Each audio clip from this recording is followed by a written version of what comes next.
And my presentation is about the map-text labeler, which appeared in FME in 2013, I think. I call the presentation "When 1 + 1 is 3." You call it synergy in English when the sum is more than the parts. A few years ago, there was a survey in our office. Is there a synergy between the different projects you are working with or something like that? And as I said, my reply was, every time I hear that word, I want to play bullshit bingo. But I mean, here I think we have two great tools individually, but bringing them together allows us to do some that makes it actually more than the sum of the individual parts. So that was the intention of the.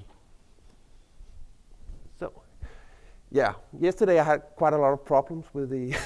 It seems I'm not seeing the same here at the screen as it's up there, and there's some kind of split screen problem, or yeah, it's a bit schizophrenic. So my project I've been working with is mainly data distribution. Our data, last year most of our data is free, so now we have a lot of customers actually requesting data. So what I do is make services allowing people to get data, either pre-processed data or more ad hoc using FME server, spatial direct, and stuff like that. So yeah. And the background for this is that in 2008 we got a new cadastral system. The old was based on CAD files, DGN files. There was nice labels in there, and they thought they could save some money by removing the labels, but the customer still wanted some labels. And we were already using the map-text labeler for other projects in the company. So, and we were using FME. So we thought if we could bring these together, we would could make some interesting stuff. So we had map-text creating a factory for us that allowed us to actually run. Actually, what it did was it took the data from FME, passed it into map-text, labeled it, and put it back into FME, and then we could process the data. So, and in 2013, it turned up as a real transformer factory in FME, supported and run regularly by. Yeah, the old one was a bit shaky, so every time we got a new version of FME, we had to go to map-text and make them recompile it or do something. But with this, we have rule-based intelligent labeling within FME. So the data set I'm labeling is our cadastral system. Right now, it's 2.4 million parcels that each needs a label. In total, it's 45 million features and 30 feature classes, and in total, we get around 3.8 million labels. We have 9,032 districts, so to manage the process, I actually label one district at a time and in a kind of batch process, and then load it into a database.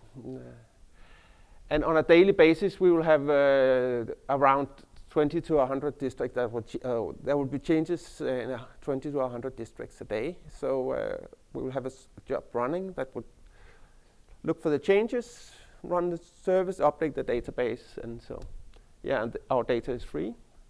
Right now we are delivering around 10 different formats like Mapinfo, Shape, GML, which has no text feature. That's why Don is not here. And yeah, DGN, WWG, and stuff like that. This is an example. You can see how we can label it. We can put it along a line, we can put it inside, we can have different styling of stuff like that. You can see it will also split it on different lines in case. Up here you will see the small one has a leader line pointing. It's not labeled inside, but it has a leader line pointing into the feature where it's supposed to stand, the label if it's not. So it has a lot of rules. I'll show you how you can set it up in a minute. Yeah, what it can do is place labels with inside a polygon close to a point, parallel to a feature. It can rotate and scale, split on multiple lines if it's too long to fit into a feature, and it will handle different kind of conflicts if labels is conflicting between different feature types or between different geometries. And of course use style like font and color and stuff like that. So, yeah. So, and this is the workspace that actually running the process. Up in the top part, there's not so many comments. The last presenter was talking, you should add some more comments to your workspaces, but I at least try to group them in different, what do you call these? Bookmarks, yes. So, and the top one is actually reading from our database and use the SQL executor. So it will run a SQL against the database, getting the data. This one is doing the labeling. First, we will do some, add some information. It's actually two transformers, the map text guys, the map text styler and the map text labeler. The map text styler adds some information about how wide line is, so you shouldn't label within, say, 1 meter of a line or whatever. But you'll need one for each of these feature types. So rather than using the map text, I use a schema mapper and have the information in a spreadsheet. So it gives you, with so many feature types, it's easier to get an overview and change the stuff. But what it does is actually set some attributes on the individual features, saying this line is 1 meter wide or 5 meter wide, or this point is 10 meter wide, or stuff like that. So, and then we split out the different feature types.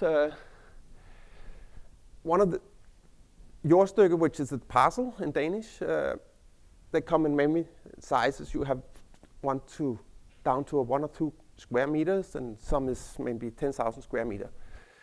So I pre-process the data in the database by calculating the area and say, okay, if it's very small, I start with a smaller font already than starting with a big font. So I try to do some pre-processing of some of the data within the database in the SQL.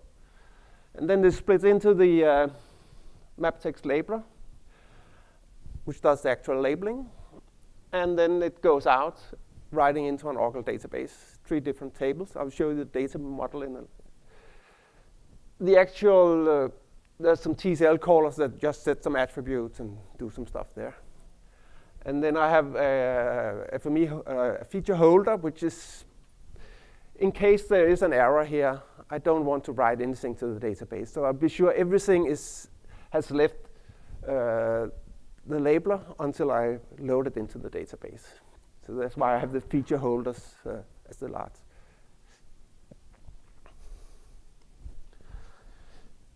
Now the difficult part comes. I have to change. Oh, it's working.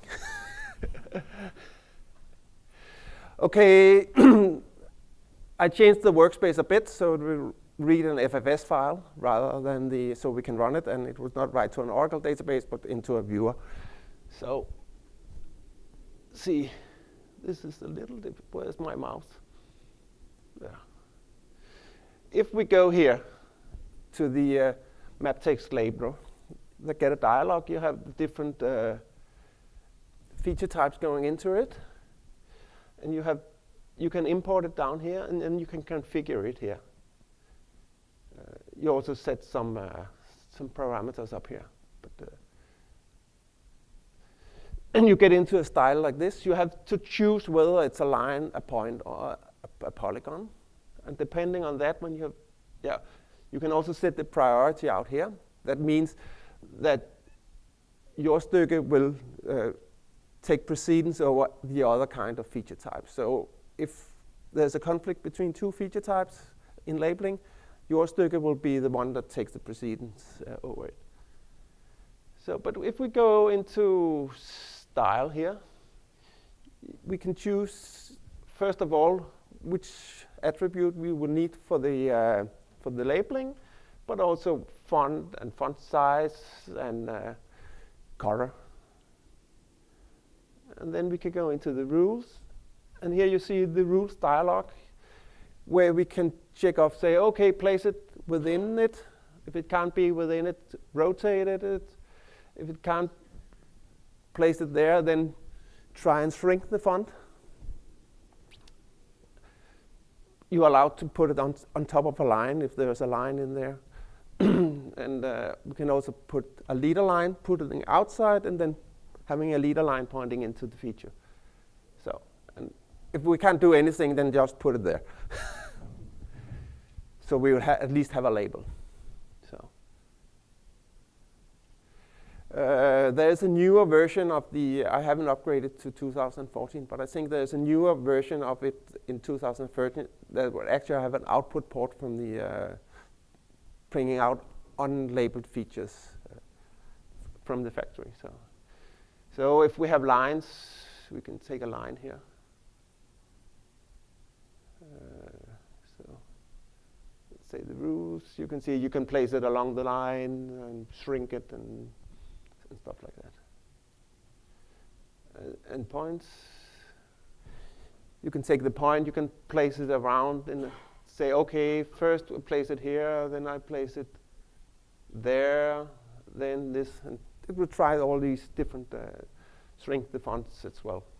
So it's quite easy to work with. It's and very easy to experiment. I mean, you can just put it in, see this doesn't look right. Can I play around with the rules and see how that would change things? So it's very intuitive to work with when you first start it a bit.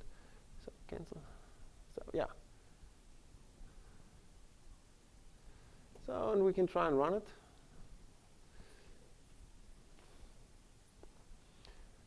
So now it will read the FFS file. It would, while it is running, we could see. Where's my mouse? So is it on the other there?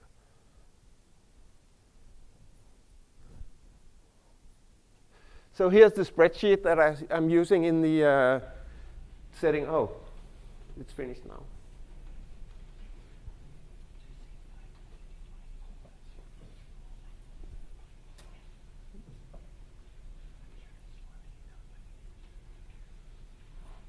You can see how the label is. Here we have a rotation on the labels. There it is. Here it will use a small arrow to actually say this small parcel here needs to be labeled with this label. And we have the same here. So.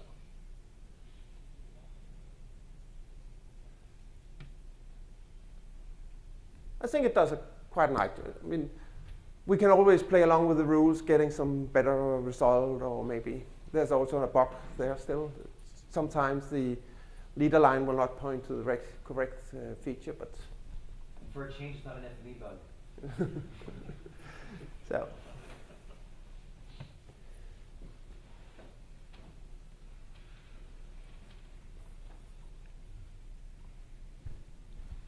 yeah. So an overview of the system architecture. Again, like those who saw my presentation yesterday, we have an Oracle database where we have some different schemas with views and tables combining everything. And then we have a number of workspaces that will actually do the actual job. We don't put it in a data repository. We put it back into the database. But I always also have a small mapping file running and sending me a mail with the result of a summary of the result of the logging for the day's job, so I can see, is it running, is something wrong, and so on.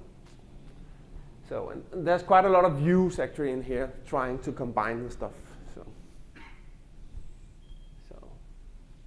this is the job, the batch job that is actually running, using the other one as a sub-process.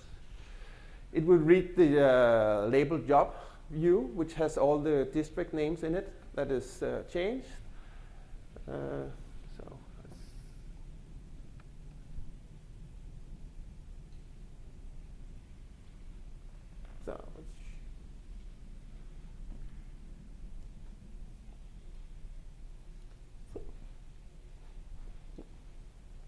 This is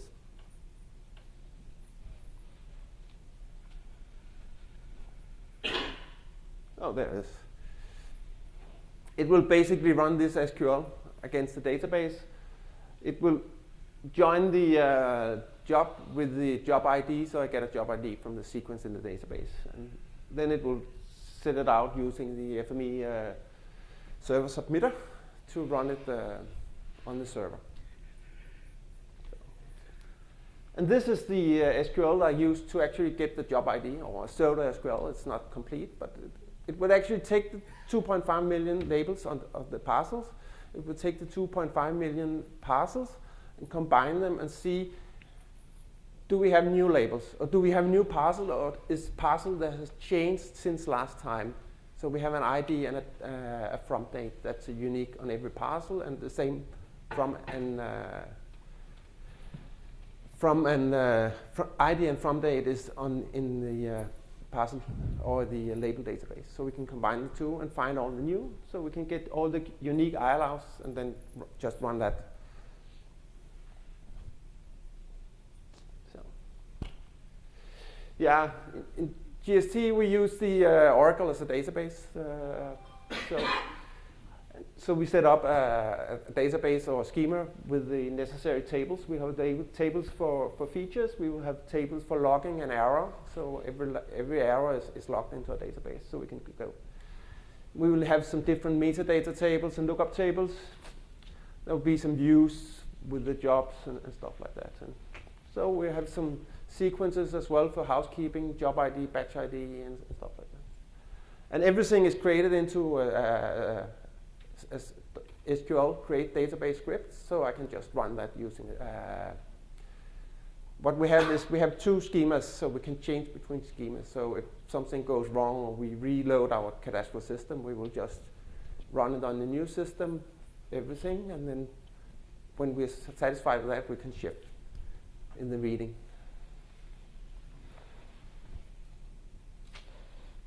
So yeah, Oracle has no text feature like XML. But what we can do in Oracle is we can store all the parameters like rotation, point, or we can store the point and then we can have the parameters like FME basically handles it, like rotation, size, color, font, and stuff like that.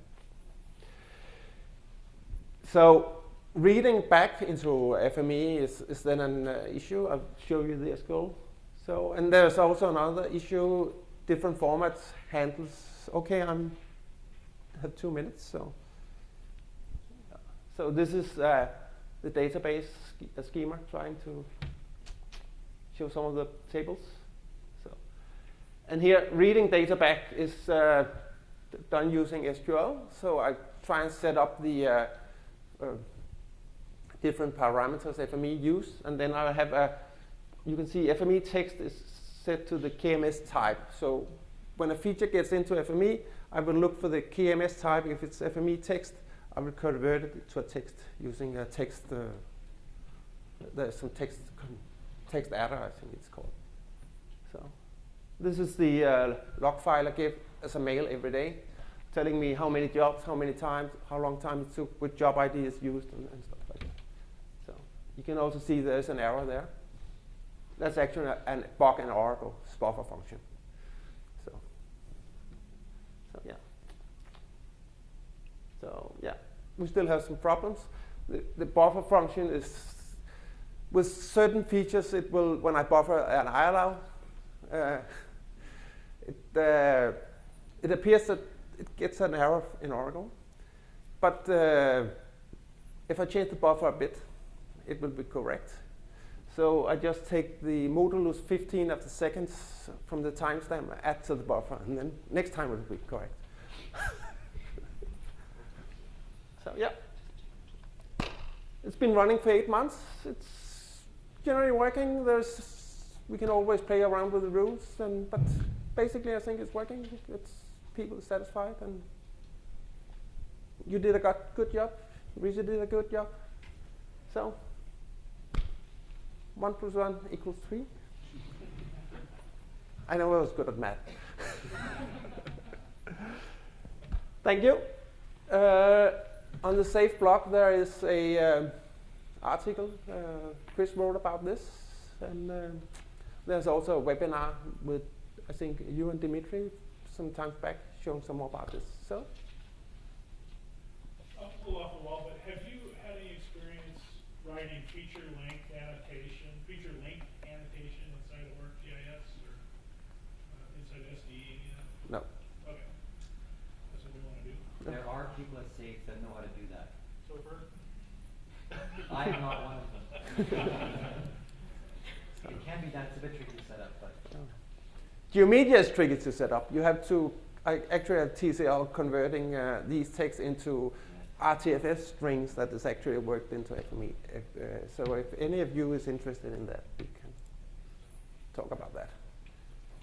But have you tried to export any of your images to like a KML or a CAD file? I mean, we put it in there, and then I use it in my data distribution, where I distribute it for 10 different formats, like MapInfo, Shape.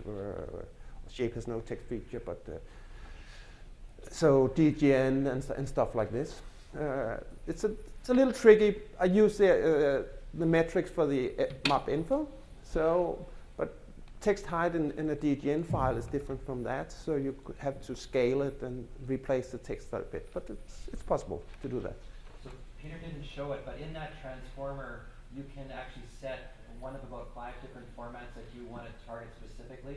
So if you know you're going to MicroStation, you can set that, and then it will produce exactly MicroStation good. What Peter has done is chosen kind of the best generic one. No, I'm just the old MapInfo guy, so it's of love for MapInfo. Okay. I choose MapInfo. Okay. But you can either use the different formats and save the text for that, or you can say, okay, we have to maybe scale it a bit or replace it a bit. But FME has the tools for doing that, so it's possible. And if you really are doomed, you can always follow that transformer, the labeler, with something called a text stroker, which turns the text into polygons. And then no matter where it goes, now it's no longer able to be used as annotation, but a human will read labels. And that will guarantee it'll look great everywhere, but be dumb. So it depends if you want to be good looking and dumb, or So, Got time for one more question, if there's one. Hans? I've not used the MapText label in FME, but I've used a similar technology also by LabelEZ and other products, and I found it to be very eager to use leader lines, which led to a very bad end result, cartographic Yeah. Do you notice that as well with the MapText labeler? No, I don't think it's, no. It used leader lines for very small polygons. And there is an issue there, because I found a few examples where it wasn't pointing to the correct polygon. we almost had an international incident because I think Serbia and Croatia got mixed up because of that. So yeah, but that's, as I said, it's actually MapText problem. Yeah. And they say they're looking at it, but you need a very specific situation to get in there. Yeah. But yeah. There was one more question, if Just a quick one. Yeah, great. Did I see correctly that that's an extra cost add-on to it? That's correct. Yes, and it's because it's MapText core product, so and it's actually relatively pricey as compared to FME, but it does. If you need this thing, it's a deal, because the choice of hiring an army of people to click and place labels, if that's your choice, this is a deal. But yeah, compared to FME, it seems to cost a lot, but. You get a little less functionality, but it's actually just a third of the cost of the full MapText label. That's true. So it isn't it's a deal. So, but it can also, I didn't show that, but if you have a map, so it could also place say, I think you could set it up so it would set a number. So if you have a very small area, it would set a number, and then it would put a list on the right of your map. So it say, okay, this is So yeah, so there's different kind of. But what I think is cool is, I mean, you bring these two tools together, and so you have the data processing capabilities of FME, and you have the intelligent labeling in. A good chance to have some more learnings. Yeah, that as well. I'd be around, so if you have questions, you can, of course, approach me. That's great. Well, thank you very much.